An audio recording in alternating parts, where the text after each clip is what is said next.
Radiant team ban. Hey you guys.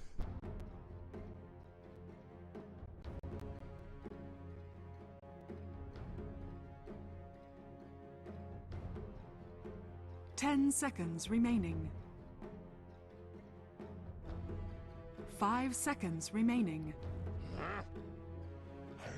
Yeah, I mean, hopefully we'll see the lone druid ban out. Fingers crossed. But generally, they need to be more careful on what heroes to give away. Giving away a Queen of Pain, a lone druid, and a lifestealer to the same team. Like I said, they are farm dependent heroes, but if they do get the farm, they become unstoppable. And I totally agree with you there. And we are going to see the Lifestealer being first banned here, no surprise, as well as the Batrider being banned out. Good ban of the Lifestealer. He was a beast in the last game. Not something they want to repeat of. And Executors was very quick on banning him out here. Don't you agree? Yeah. And that should have been, like say, one of the first bans they made, the Lone Druid as well there. So that they've come through. Again, letting those heroes through on the same team, it's pretty deadly because the lockdown they have once a lifestealer gets those open wounds and the root from the burr, it's hard for a hero to get away. I totally agree, and we're also going to be seeing the IO banned out. Nyx Assassin is going to be a first pick from on character. He had very good play last game as well. He was very useful in that last matchup. But we're going to see a pickup of the Mighty Magnus and Shadow Demon. Good combination there for Executors. Yeah, and any second stun that's picked up that goes with that Shadow Demon, the team fights are going to be brilliant. You pick up your Shadow Demon, you get the first stun off, you get the second stun off, and then the Magnus RP. I mean, the stuns don't even have to be on the same hero, but to get that RP, if it's an AoE stun, then you're going to be looking at a pretty, decent team fight. I totally agree. Queen of Pain, great pickup again. On character, had tremendously good play with her in the last matchup there. Excited to see her playing again. And, I mean, you've got some big picks already coming out. Different gameplay style is going to be played here by Executors. I mean, especially with a Magnus and Shadow Demon, you've got great disable potential there. And we are going to see Keeper of the Light and Gyrocopter being banned out. Do you think the Gyrocopter deserved a ban out here? Generally, yeah. There's a lot of, well, if you're going to ban our carry, we're going to ban your carry. But if that Gyrocopter's allowed to free farm, and the Luna being the only one that I can really see that stands up to him on the anti-push, then the pushing potential, if he's not kept in check, just spirals out of control.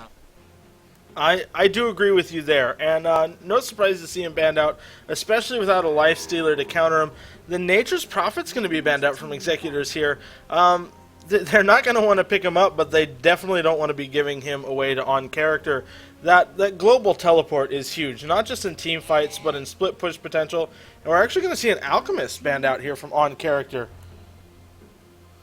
So it looks like on-character are just getting away, getting all all the carries they don't want to face up against, especially with this Magnus again, with the volatile, unstable concoction coming out and that area of effect stun.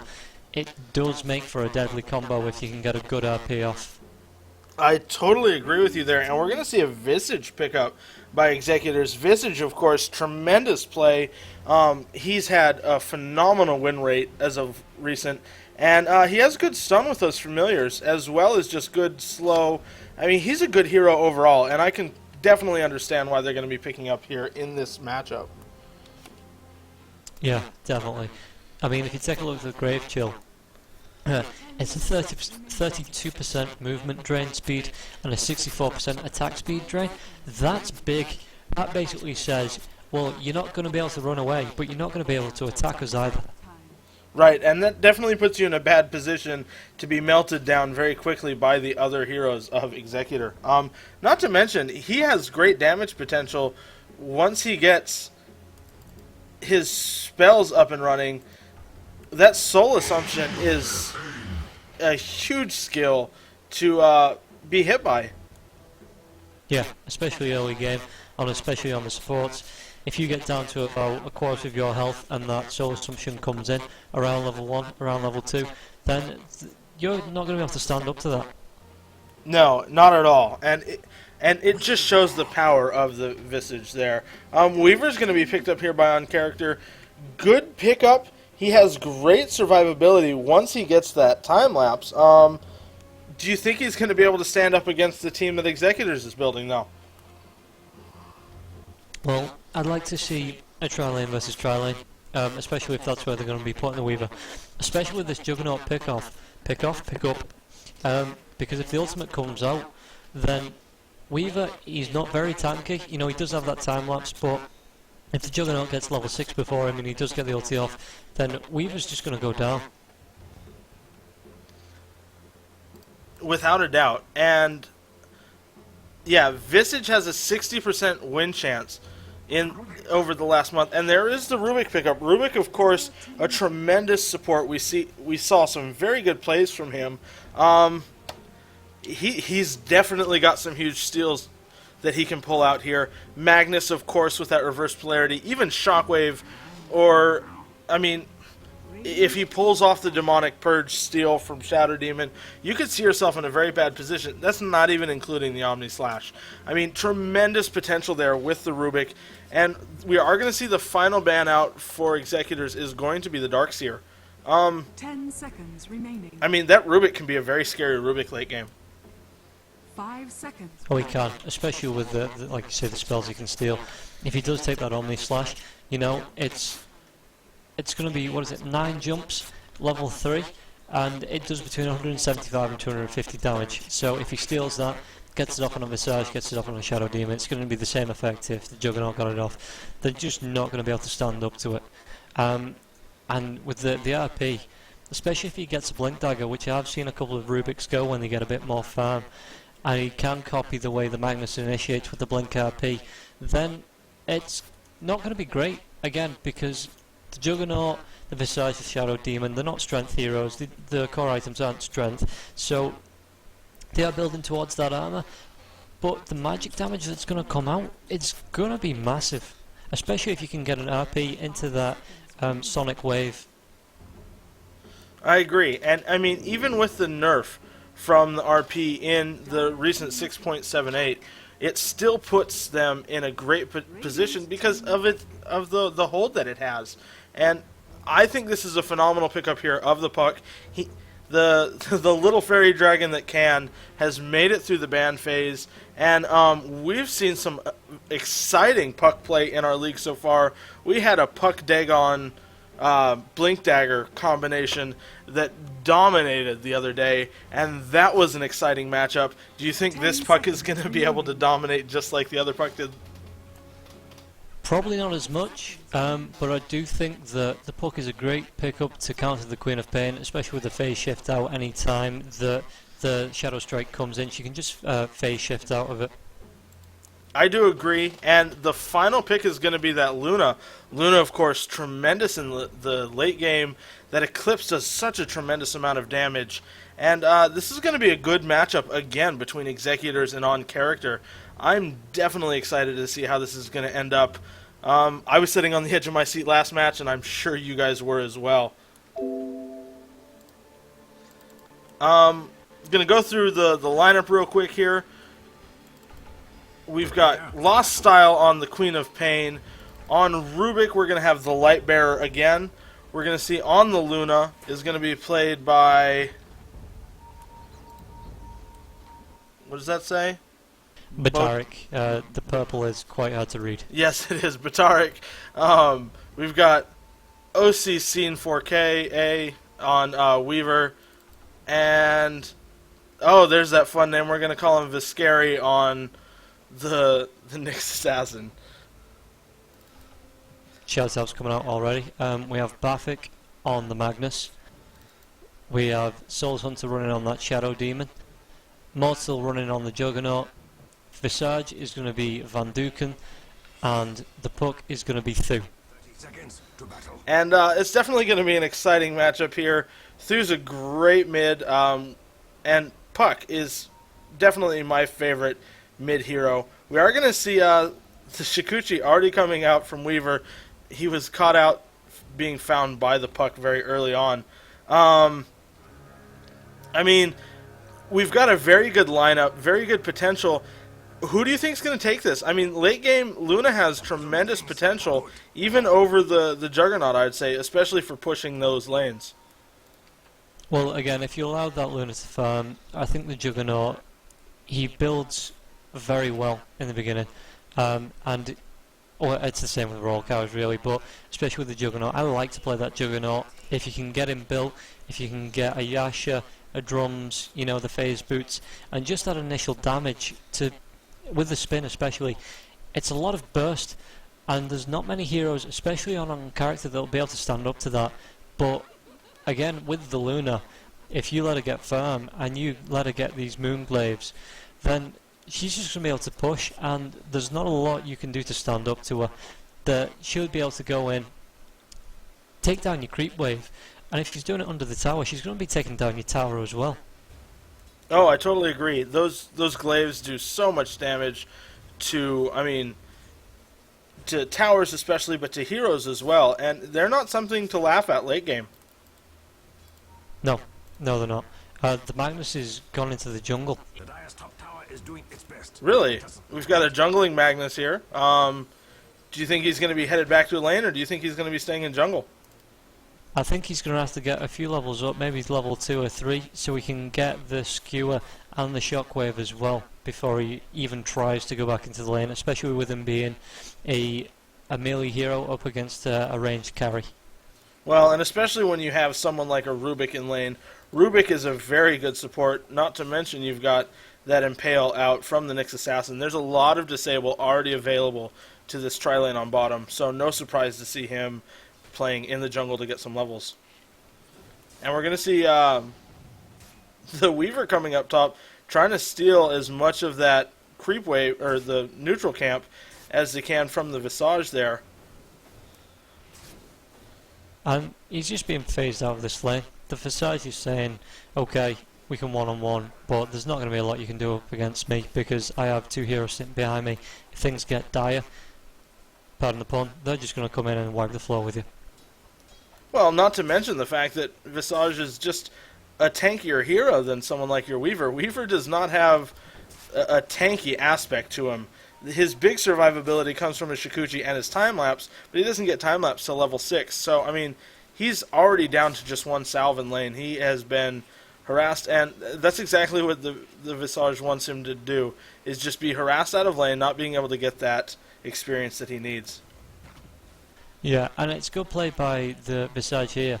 And it's a good way to get your support levels as well. He's just pulling the dire wave into those creep camps, and he's finding, you know, the neutral creeps for himself, and he's getting that XP, but he's not taking it away from the Juggernaut.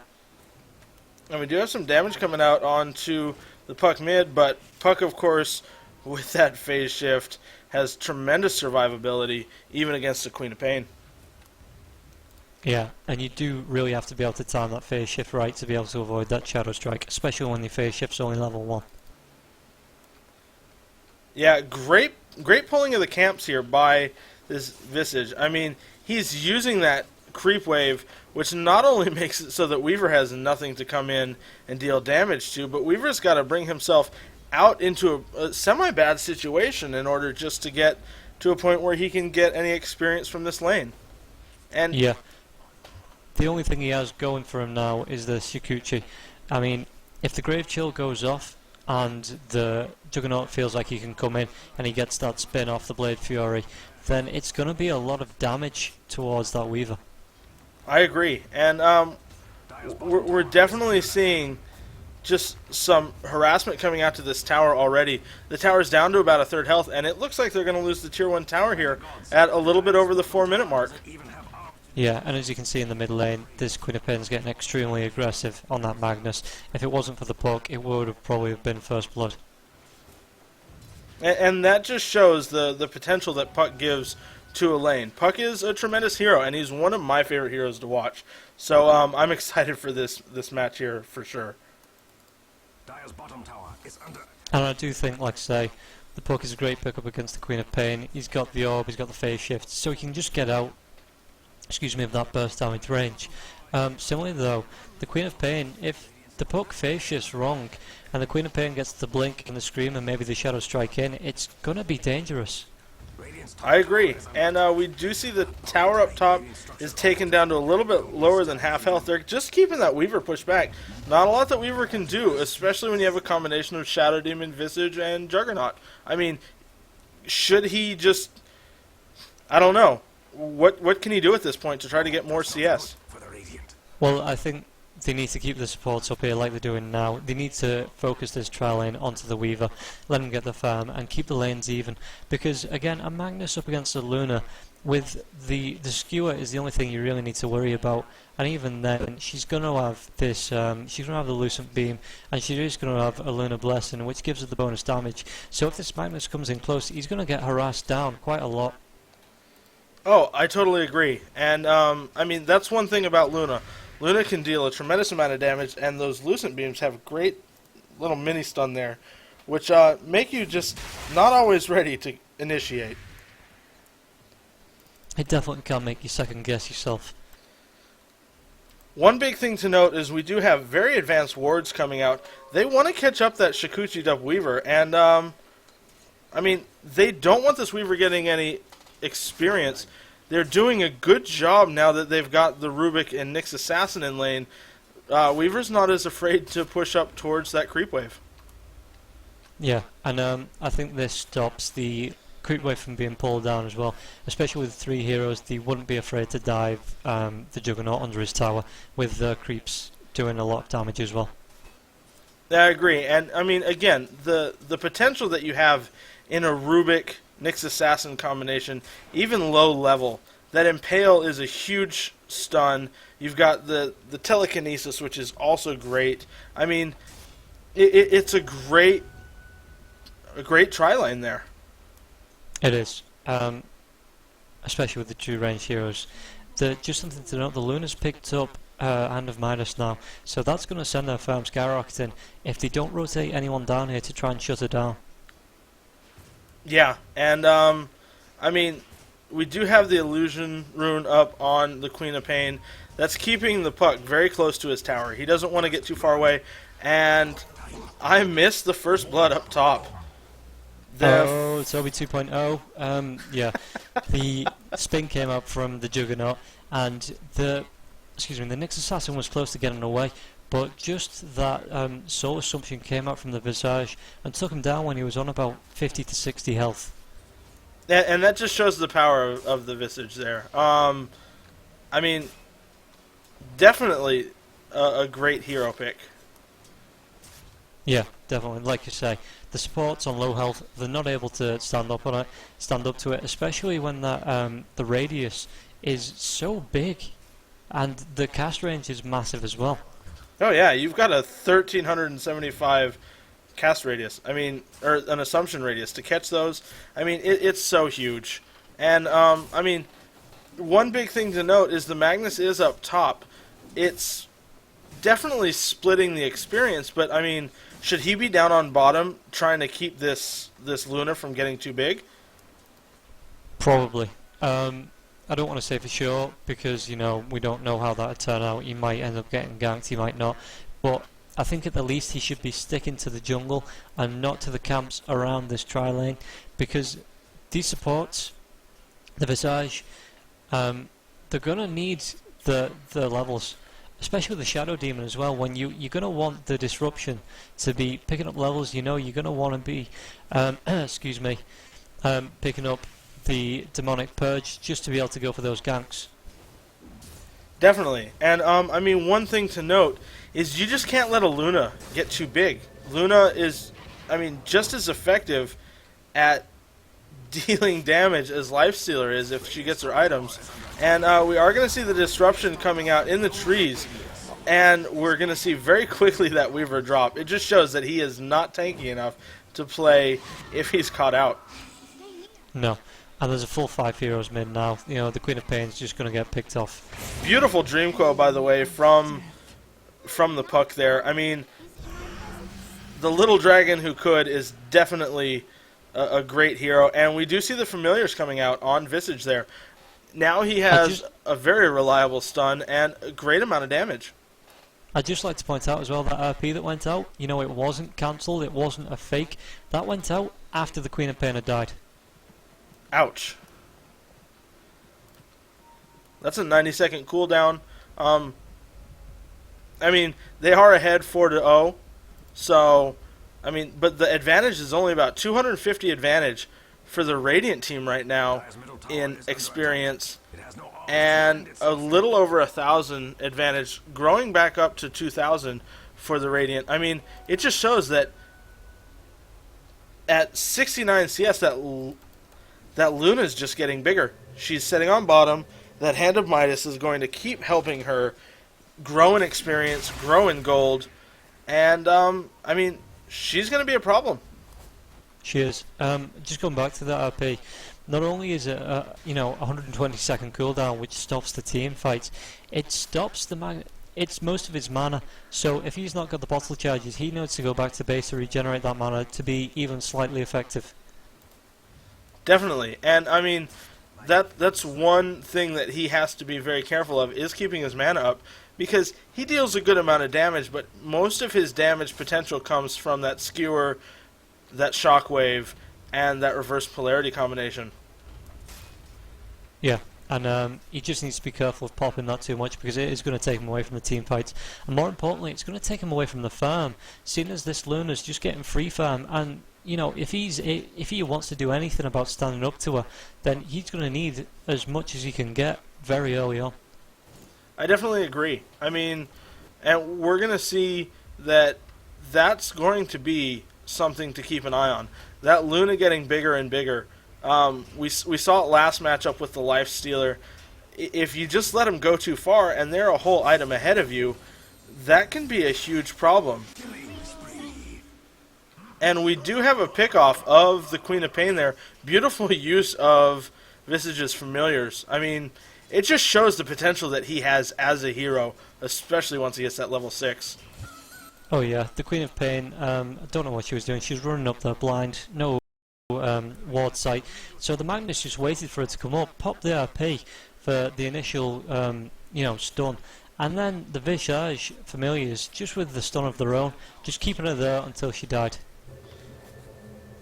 And there was a pickoff up top of Weaver from the Juggernaut. I mean, you do have this Sentry Ward here.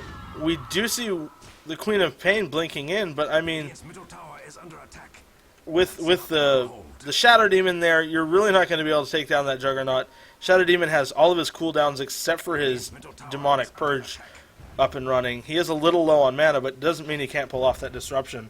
One big thing to note is Luna's got 3,100 gold already. She is building big and building fast. What item do you think she's going to pick up first? Honestly, I'm quite scared she's going straight for a butterfly. Well, that would definitely give her some huge survivability, and, I mean, that's going to make her a problem. Oh, straight for BKB, which is an equal problem, especially at this point in the game, where if she comes in, she pops a 10-second BKB. There are a lot of burst damage spells, but excuse me. The burst damage spells, you know, if she comes in and pops that BKB, then 10 seconds, especially when everyone's low levels, low health at the moment, and they try and take a team fight, she's just going to be able to stand there for the full 10 seconds and get a few kills. Well, not to mention, she's already level 11. She's got 2 levels in that Eclipse. That Eclipse is going to do a tremendous amount of damage, and you're right, she's just going to be able to literally drop heroes. They're going to sit there and they're going to take it, and she's going to have that BKB charge to be able to get the full Eclipse off without any hitches. Yeah, and as well, a Bouncing Glaives, a Moon Glaives, it's not an active spell. It's not like the Gyrocopters where it takes 6-7 hits and then it goes off. It's a passive, so that's going to be continuous. So standing up against that when she's got a BKB, even if they try and focus down the other heroes, it's going to make the Dire's health drop loads. Yeah, I agree. And, I mean, we are going to probably see a pickoff here of the Weaver, Magnus is invis. There goes the RP. We're going to see the follow-up coming out from the disruption from Shadow Demon, as well as the fact that those familiars are here. But Weaver's just going to Shikuchi on out without any way to kill him. And it looks like Puck's going to be in a bad position. Puck's going to drop here. Queen of Pain takes an okay amount of damage, but here comes the Eclipse, and we're seeing it deal tremendous amounts of damage, and there comes the Sonic Wave.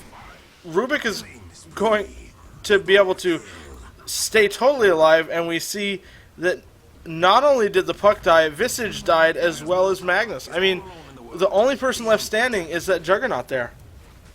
Yeah, and I'd like to point out as well, the disruption went out on the Weaver just before the Shockwave went out. And there seems to be a bit of miscommunication with the Shadow Demon, you know. He's getting these disruptions off just before the other skills come out, stopping that damage from going out.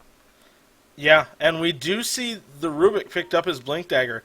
He's headed back to base to get it. That's going to be a scary Rubik. He had that Illusory Orb from the Puck there, which gave him the ability to deal some good damage, but when it comes down to it, a Rubik with a Blink Dagger, if he gets his hands on that RP, which is actually an easier skill to grab from someone like Magnus, as he can't RP and then immediately send out something like a Shockwave or a Skewer, that's going to be huge, because even the Magnus himself doesn't have his Blink Dagger yet. No, that is massive. And I'd like to point out the strategy that they were using about just leaving the carry to farm. They used that against Ben's party. Executors this is, just in case anyone's wondering. Executors left the carry to farm, and it was highly effective, but similarly, Ben's party did the same thing. They just let the opponents carry farm, Executors carry farm, whereas on character have rotated the supports around and brought heroes in to stop that Juggernaut from getting this farm as effectively as he could. I agree, and we do see the Blade Fury coming out.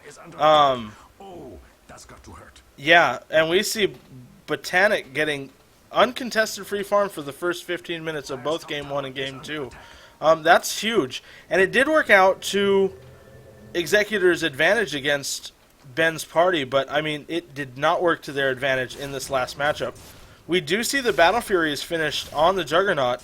I mean, he got it around the 15.5 minute mark, which is right about where you need to get it. But even at 15.5 minutes, we're going to see the Vendetta come out as well as the Impale. There goes the Sonic Wave, and Juggernaut's dropped almost instantly to this Radiant team.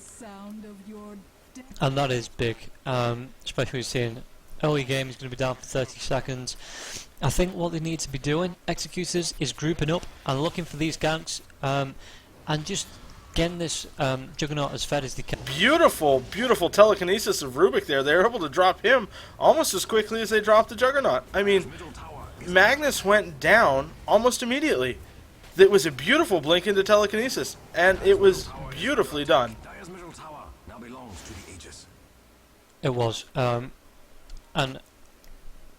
it just seems that the game plan from Executors, it needs to be adapted.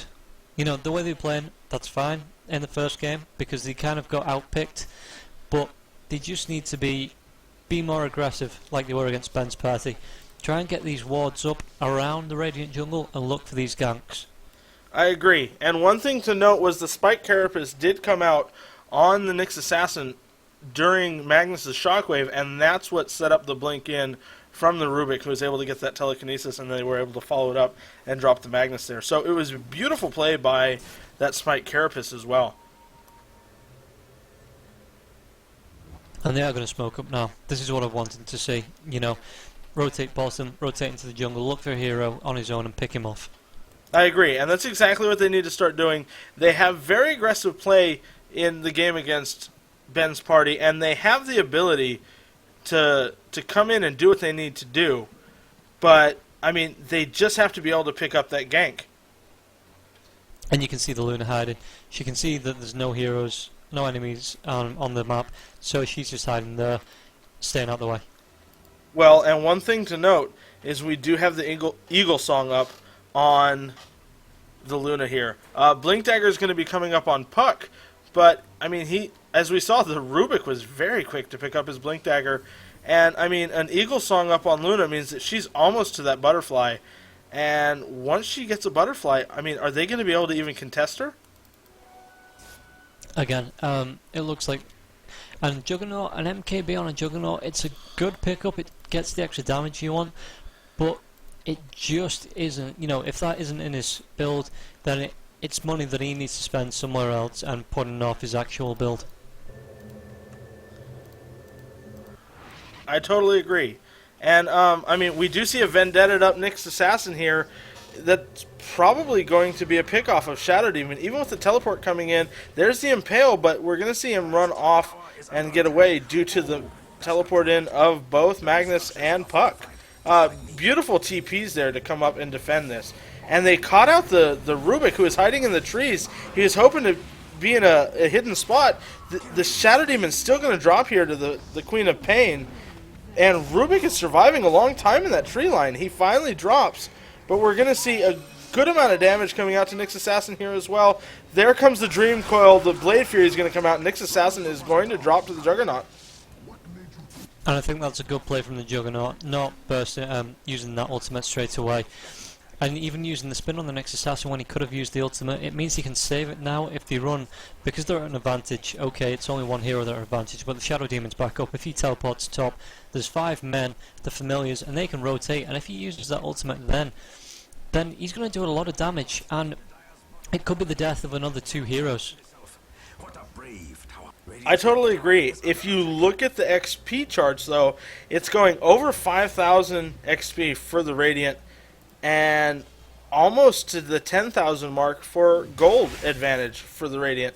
I mean, it just shows that Luna is just a monster growing here, and it's going to continue to get worse. She is just, I mean, she's just getting bigger and bigger. She is. They need to be looking for these aggressive wards, like I say, because she's not bothering with the team fights now. She's just sitting in the jungle. She's farming that bottom lane, and it's something that they need to do.